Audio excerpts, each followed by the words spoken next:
ওই রুমে আছে। দেখো বাবা, ওকে ভালো মতো পড়াতে হবে, ও অনেক ফাঁকিবাজি।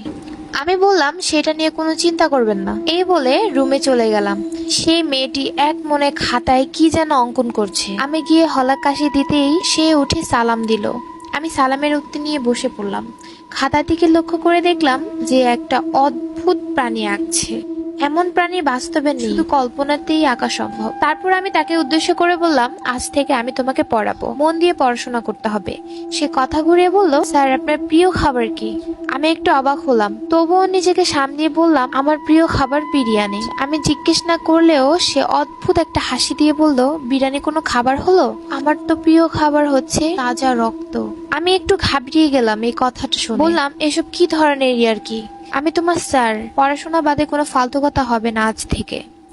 সে একটু মন খারাপ করে পড়ায় মনোযোগ দিল। বারবার আমার মনে হচ্ছিল কেউ যেন উকি দিয়ে আবার চলে যাচ্ছে।